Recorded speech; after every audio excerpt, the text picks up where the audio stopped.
Okay, perfect. Can you guys see the screen? Okay.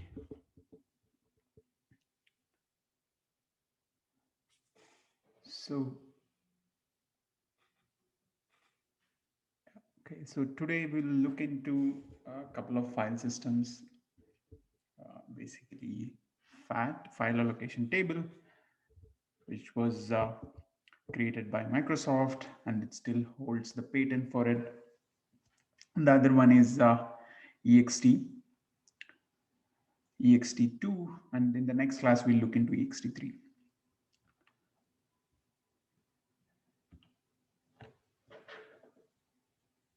So there will be guest lecture on Thursday. Uh, I highly suggest you to attend the lecture. It will be online, and you get to learn some real world, like you get to learn like what people go through when developing a new product, especially like something which is low level systems product from the bottom up, and what are the things that you should consider and what kind of bugs that you face, and yeah, some bugs that could take like months to figure out. So okay, I'll quickly go through fat and ext2, and then I'll spend like considerable amount of time demoing the internal details of ext2. So the way file access works is, given a file name and offset, we go into the parent directory of the file name to get the inode corresponding to the file. Once we get the inode number or the file number, then given the offset, we get the block or the disk block corresponding to that offset. Then we get the corresponding disk block from the storage. That's how file access works in general. Okay. And the key data structures for like any file system in order to support this kind of access is inodes, like basically file metadata and a map from file to all the storage blocks that correspond to the file, and then directories, which are special files that contain file name and inode number corresponding to all the files that are in that directory. Also, file system need to maintain a free map or some kind of map that says which disk blocks are allocated to which file, okay, or which disk blocks are free. So a old study showed that most of the accesses that happen on our file system are sorry, most of the files that we have on a general file system are usually small, and most of the storage is occupied by large files. Similarly, most of the accesses that we make in our on our file system are usually for the small files, right? So, and however, most of the I/O that happens at the disk is for the large files. So, given the characteristics of file system and like how users use file system, an ideal file system should be designed that can optimize accesses for both small files and large files. So basically, if it is a small file, we should have smaller blocks where we can store the data so that we can use the storage efficiently. Similarly, files that are used together should be stored together so that there will be less latency when we try to access files that are closely related. And for large files, we should have large blocks. And they should be like large files should have contiguous allocation so that it's easy to access data. And finally, for large files, especially like databases, which are very large, the lookups don't happen sequentially, but they happen rather randomly at random places, right? So we should have a mechanism for efficient lookup, especially when we have to access at random offsets in a large file. But satisfying all these constraints is hard because, again, it's very difficult to predict what a file will turn out to be. Okay. Uh, like you don't know, like operating system cannot know what file the user is trying to create. So it cannot make a decision like which strategy to use. So one of the like very basic file system is FAT file system, which FAT stands for file allocation table. So here it's very simple and it's extremely easy to implement, and it's actually used on phones and thumb drives. So here the main data structure, or like the main novelty of this file system, is file allocation table. So this table basically combines both table and linked list. So it has this nice property that accesses happen in constant time. Like given any block number, like you can fetch the block in constant time. At the same time, you can find all the related blocks in the form of linked list. So it nicely combines hash map and linked list. Okay. So the way it does is it maintains a table where each entry of the table corresponds to each disk block. Okay. And the entries in the file allocation table, actually at the end, they point, each of the entry is a node. Okay. You can consider each of the entry in the file allocation table as a linked list node. So each node has a next pointer that points to other node in the file allocation table. Okay. Now, the way files will be stored is just by the block number, the first block number. That's it. Okay. So now what happens is, let's say, let's consider file B. So we just store the first block number of file B. So what happens is, if I want to access file B, I just get the first block number, that is block 2. I go to block 2 in the file allocation table, and I know that block 2, the disk block 2 corresponds to the data. So I go to disk like block 2 and access the first block. And now let's say if I want to access second block of file B, I know that first block is file 2. The second block number I will know from the next pointer. Here the next pointer of block 2 points to block 11. Okay, so I go to block 11 and I get the second block. Now let's say I want to fetch the third block. Now I know that second block is block 11. I go to block 11. So here this points to next the third block, which is block 19. So I go and fetch block 19, which is this one, so on and so forth. So as you can see, this file allocation table nicely combines both constant access and also uh, like provides an easy way to link all the related blocks together. Okay. And operating system just needs to store uh, like the first block of the root directory and the pointer to free space. Okay. The free space is also maintained again through a list of blocks. So here, uh, the free space, the first block number, or like the first pointer of the free space, points to the first block, which is free, and that block points to the second block that is also free, so on and so forth, until the last block of a list contains 0, indicating that that's the end of the list.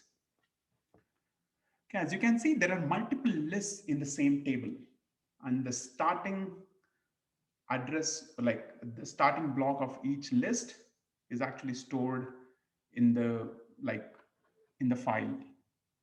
Basically, a directory contains the file name and the starting block of each file. Okay. So in order to access any file, all we need is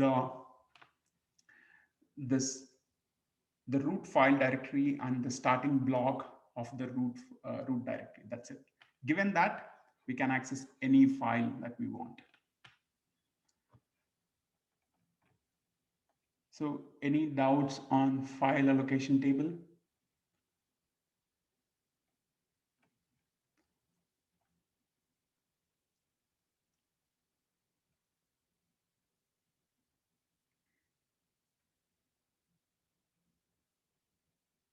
Okay.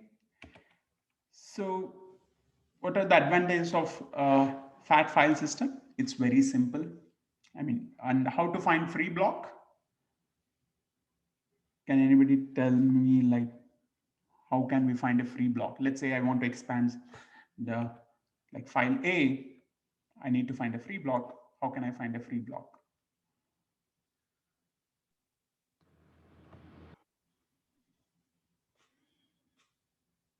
Perfect. That's it. So yeah, head of the free list is the free block. Like once we get the free block, we also need to update the head pointer in the free space to point to the second free block. So here in this case, I want to find a free block. I'll refer the head of the free list, which is block 4.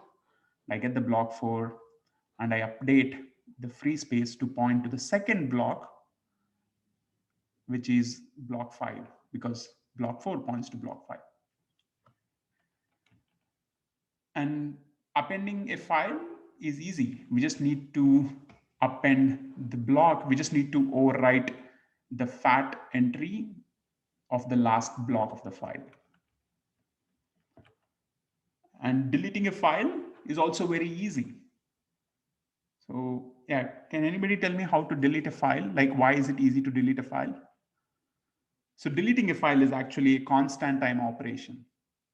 That means like irrespective of the size of the file, deleting a file in file allocation table, it's almost constant time. It takes the same time.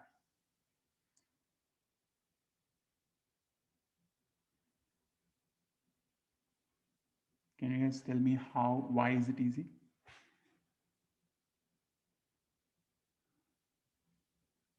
Yeah, that's it. And so, yeah, many students said that exactly. So we just need to get the head of the file that we need to delete and put then like as the head of the free space and make that tail of the file list point to the new head. Okay, it's basically linked list append. And disadvantage of fat is like because of this linked list, although it provides good advantages, now any access now has to traverse all the elements within a list, right? Let's say I want to access third block of file.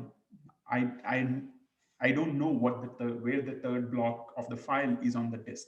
So I need to always traverse the list. So which is very slow, especially for large files. And this also makes like random accesses very slow because for every random access, we need to traverse the list. And there is a big problem of fragmentation.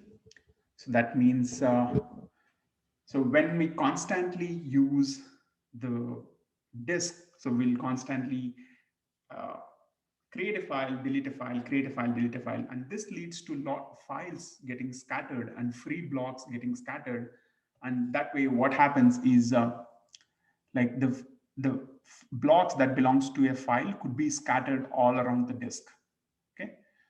So what this results in like very slow access to the files, right? The files become like the small files take large time to access. That's why like if you have ever noticed on your smartphone, especially on Android, which where like files like fat is used. So if you have used your phone for a long time and if you have like created deleted files more frequently, you kind of notice that the phone becomes slow. Okay, that is because of the fragmentation. One of the reason is fragmentation. There are other reasons, but one of the reason is fragmentation.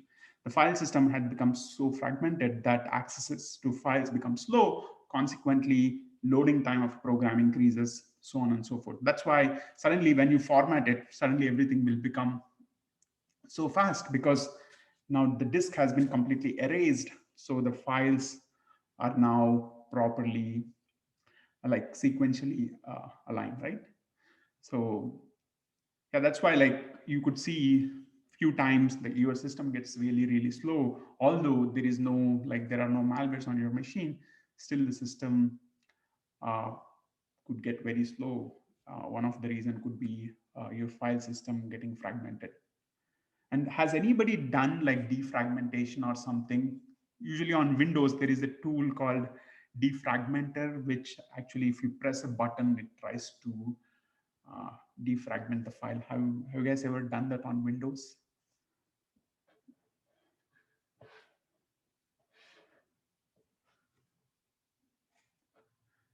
So so anybody? Yeah, exactly. Yeah, back before I got SSD. Yeah, exactly. So the principle there is, what it does is the fragmentation. Sorry. So what it does is, it basically moves all the disk blocks to the sequential blocks. Basically, instead of, for instance, let's look at file B. Okay, file B has first block here, two blocks here. Blocks are kind of scattered. So fragmentation, like defragmentation, what it will do is it will put all the blocks of file B sequentially, so that the access becomes faster. And suddenly, after defragmentation, you see that the disk is so fast, and you have yeah, suddenly the performance you see is increased. Okay.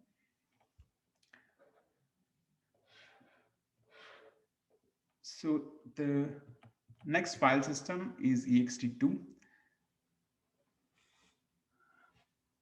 So here, the main structure that's of interest in Ext2 file system is inode. That stands for indirect node, which contains all the metadata for a given file, including the disk blocks that belong to that particular file. So this typical structure of inode, I mean, the structure of inode, it varies with different versions of Ext. Like Ext2 is as shown on the slide. However, Ext3, the inode structure is slightly different. So here, as you can see, file inode contain metadata that belongs to the file, which is like file name, permissions, owner, group, so on and so forth. And it also, at the end, it contains list of the blocks which belong to the file. And it also contains pointer to indirect blocks, which is just list of data, disk blocks. It also contains pointer to double indirect blocks, which are pointers to indirect blocks. And similarly, you can imagine triply indirect blocks, right? Where each pointer is a pointer to a doubly indirect blocks. So this allows a ext file system to have like very large files. Whereas in case of FAT, okay, file allocation table. So what's the maximum size of file in file allocation table? Any guesses?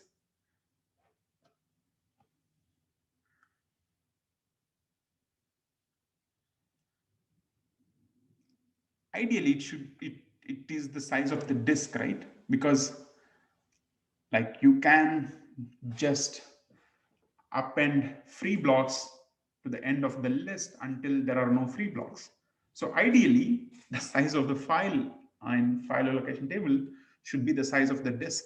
So if you have 2 terabytes of disk, you should be able to have a file of size 2 terabytes. But in reality, that's not the case, because in file allocation table, the size is stored in a field which is of size 4 bytes. So what is the maximum value that you can store in 4 bytes is 4 GB, right? So that limits the size of the file to be 4 GB in case of file allocation table, like in case of FAT database.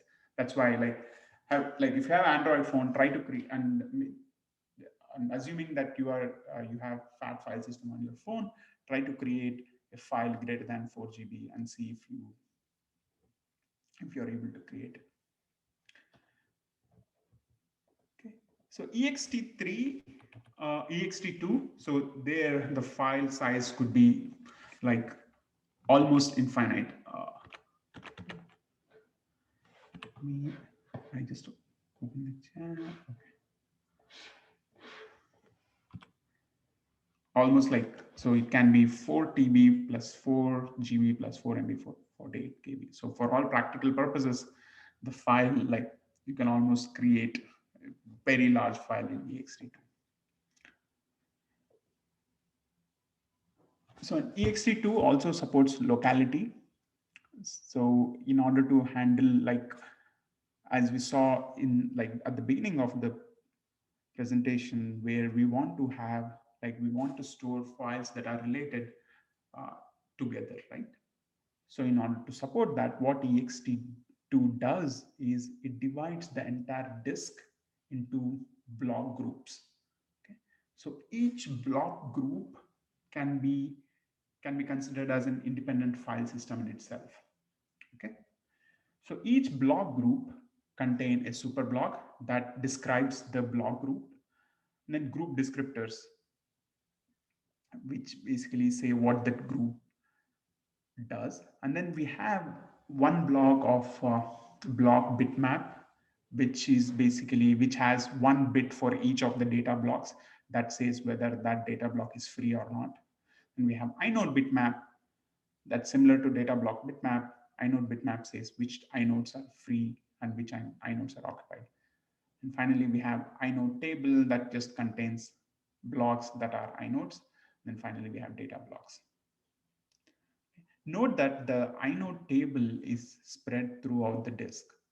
So we could have single inode that belong like single inode bitmap that covers the entire disk. However, in order to like in order to make it easy to maintain, inode bitmap is actually split across different block groups. So each block group has its own inode bitmap. That's that's a bitmap which indicates which inodes are free and which inodes are occupied.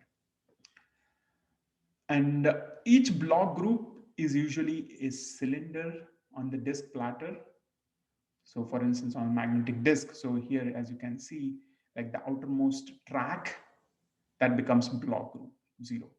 So all the outermost tracks of all the platters, that becomes block group 0. Okay, so that's a cylinder, right? Similarly, block group 1 is an another track. So all files within a directory will be located in the same block group. Okay, that way, when we want to access a file within the same directory, we just need the delay that we encounter is just disk spin, right? There is no seek latency because the read head doesn't need to move horizontally. It's just the circular motion of the disk that is needed, because each block group will be located on the same track. So we just need to, like, the disk need to just rotate if you are reading like blocks that belong to the same block group. Okay, and different subdirectories will be in different block groups. And here the basic assumption is each directory uh, defines a locality, right? So that's a reasonable assumption. So like here we assume that each directory defines a locality. So all the related files are usually in the same directory. So that's why all the files within the same directory are located in the same block group, so that the delay is less. So that's why it's the way you organize your files is really important in your project. Like when you are designing uh, a software module, or your files, like you're storing files for your own good. So it's better to organize files by directories. It's not only it's easy to maintain, it's also because storing related files in the same place or in the same directory is actually faster for you to access them. And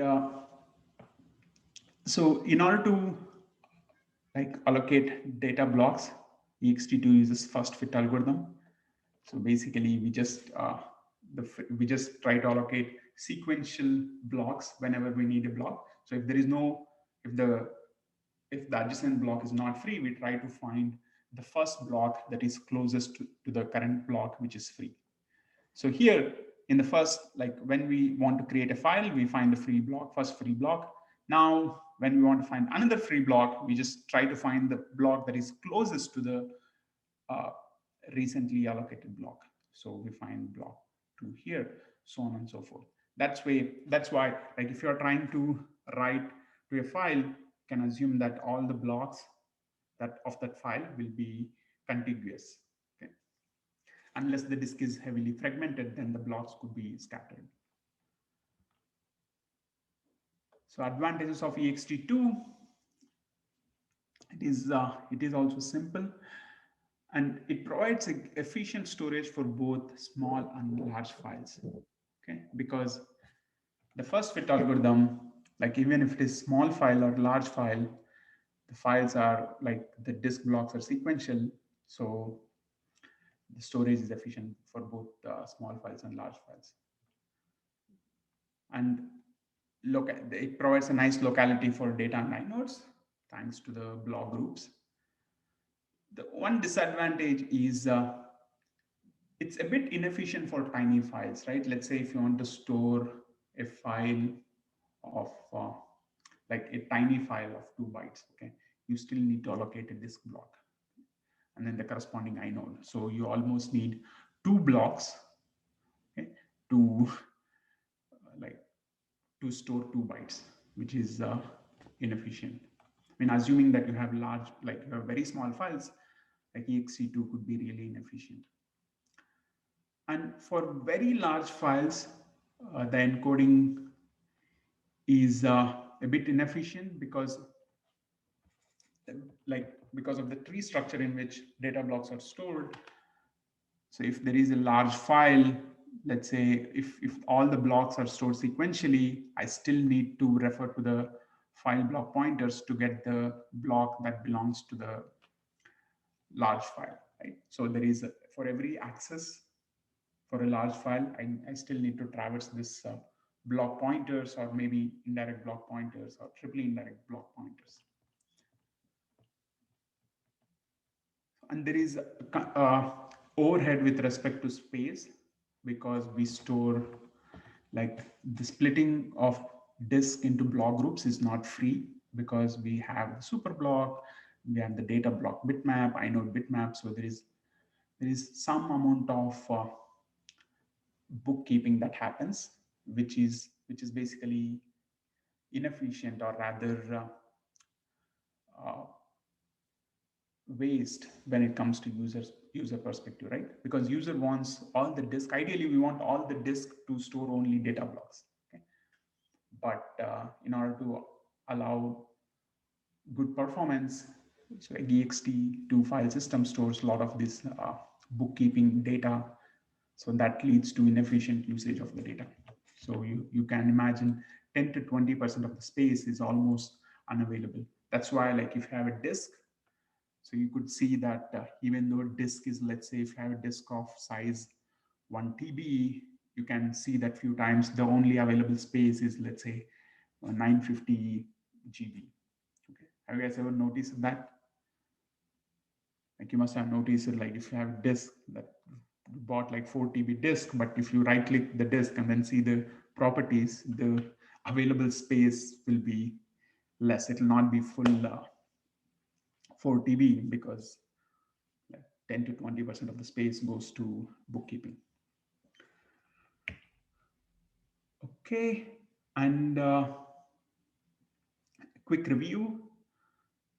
So, by the way, uh, so in order to access a file, it's really important that you have read access to all the directories that are part of the path.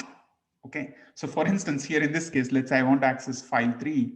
Okay, so it's not only enough that I have access to file 3, I should have at least read access to directory 2 and directory 1. Because if I don't have access to directory 1, it doesn't matter if I have like all access to file 3, I still cannot access file 3. The reason is, in order to access file 3, I need to know the inode number. So to know the inode number, I should be able to read directory 2. In order to know the inode number of directory 2, I should know the inode number of uh, inode 2, directory 2. which is possible only if I have read access to uh, directory 1. Okay, so that's why, like, let's say if you want to prevent anybody from accessing some file, even though it is very deep into the file system, just make the root folder not readable, and that's it. Like, the user cannot access any files. And for make directory, so the permissions are a bit tricky. Like, you don't need to have read access to all the root folders, but only to the penultimate folder. So here in this case, I should have write access to directory B and read access to directory A. Okay. So you can imagine few questions of this sort to appear in final exam. So make sure that you understand like this read write permissions of directories and read write permissions of files, and when something is possible and when something is not possible, and what are the needed permissions. Okay. So did anybody tried the instructions that I've pasted on the slide before coming to the class?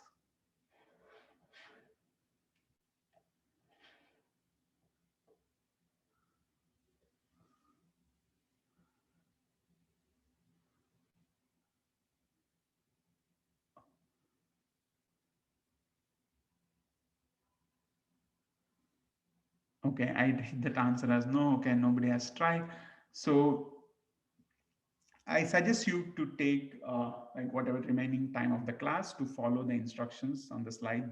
The instructions are very well described. So here,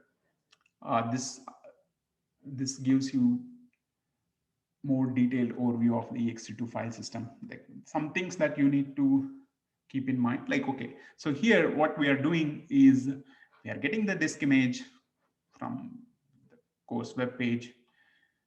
We unzip it, we mount the image. Like basically disk.img is a file that contains ext2 file system. Okay, so we are mounting it into temp folder. Make sure that you are doing it on your machine. You cannot do it on ECM grid, by the way, because you don't have sudo on it. Okay, now after mounting, you can look into the directory, mounted directory, to see there are various files.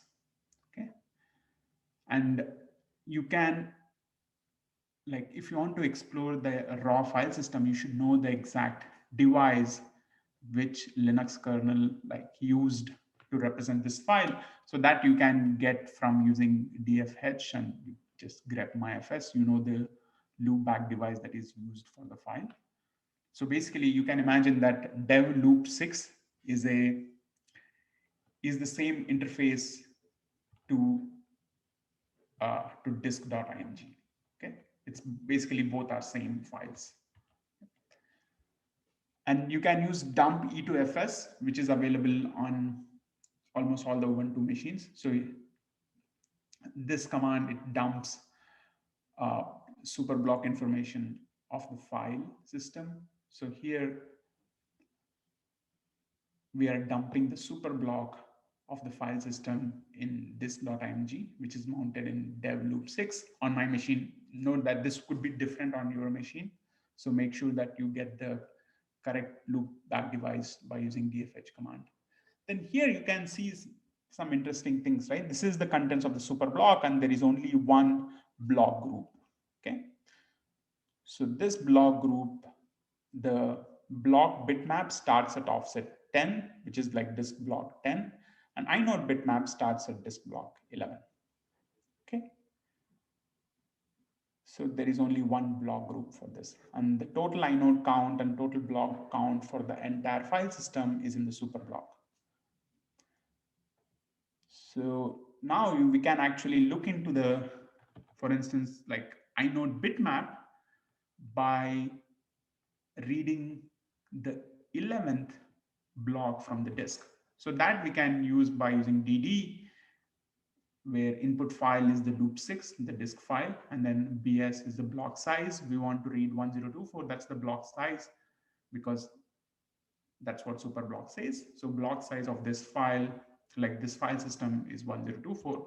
So what we are doing here is we are reading one disk block, which is indicated by BS, and we are skipping first 11 blocks. So basically we are reading the 11th block, assuming it's zero-based index. Okay. So, and then we are reading count one, which is, we are saying just read one block, and we are saying each block is of size 1024. We are reading one block, and we use XXD to display the information in binary format. So here, as you can see, there are few ones and almost all the other things are zero. Okay. So the ones indicate the corresponding inodes that are occupied. Okay. So first inode is occupied, second inode is occupied, third inode is occupied, so on and so forth. And similarly, you can see the block map by doing the same thing, but by going to block 10. Here you can see various data blocks that are occupied, which is indicated by 1. The zeros indicate the corresponding data blocks are free. Okay. Now we can see the inode number for each file using li command. So as you can see, the inode number for file AA is 12, 14, 11, 13. So as you can see, the bits corresponding to those things are actually 1. Okay. So these are the inodes that are occupied. So 12 is the inode number. So as you can see, the 12th bit is 1. Okay. So let's look at file AA. File AA has the contents of file AA is just my content. So the inode number is 11, and you can use debugfs to actually read the inode in like in raw. So what we are saying is for the debugfs to dump the inode structure by saying inode number is 12, and we are reading the inode from the file system, which is in dev loop 6. So here, this is the inode information. As you can see, there is a lot of metadata that, which is in the inode 12. File is regular, flags, so on and so forth. And finally, we have the data block that corresponds to the inode number 12, which is 513. Okay, there is only one data block. Okay. And if you read the block 513, again by using dd command, you see the content as my content. So that is the content of file A. Okay. So similarly, if you look into the inode of 12, you will see, what will you see? You will see file AA, right? Because that's what you will see the path to file AA. Okay. And yeah, it will be interesting to see like what does the directory looks like. Okay. An exercise for you is to explore, like use the same thing, try to read inode number 13 here and go to the blocks of that are part of this inode, which is test directory, and go to the test directory and you will see some files inside the test directory. And when you read the data block corresponding to that test directory, which is 13, you will see the directory entries in the test directory. Okay, and like you can do a lot of things, like you can explore different things using debugfs. Like you can use man debugfs to see what are the things that debugfs supports. Yeah. Any questions?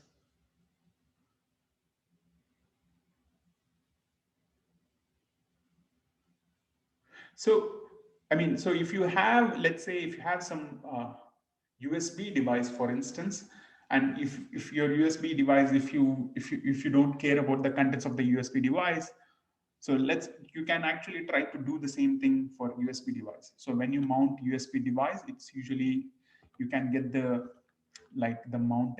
device that you mounted by using df-h, and then you can try to do the same thing for your USB device and see what happens, like what are the things in that USB device, and see, I don't know, like with the disk blocks that corresponds to a big file that if you have on your like thumb drive or pen drive. Okay. So here we have only one disk block, but if it is a large file, you could see many blocks.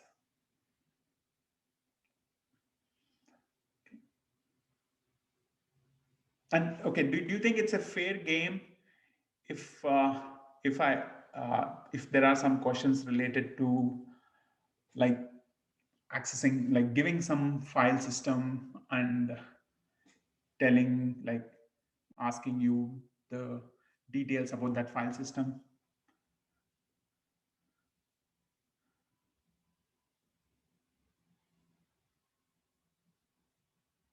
Okay, perfect. Yeah, yeah, I'll try, like, yeah, just a heads up. There will be a question in final exam where you'll be given a disk image, and you'll be asked to uh, like explore certain details and then give the answers by mounting the file system and reading the inodes, so on and so forth. Okay. Uh,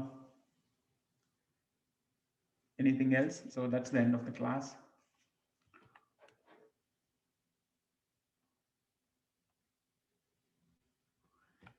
Is there not any external defragmentation available on Linux? There must be, but I never tried because most of the times it's not needed for ext3, just because the way the way this like the way block groups are organized, most of the times you don't uh, you don't need fragmentation. Like you don't need defragmentation. The fragmentation is almost very low.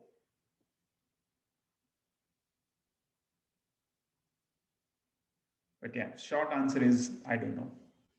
I don't know if there is any defragmentation tools, and if there are none, I'll not be surprised.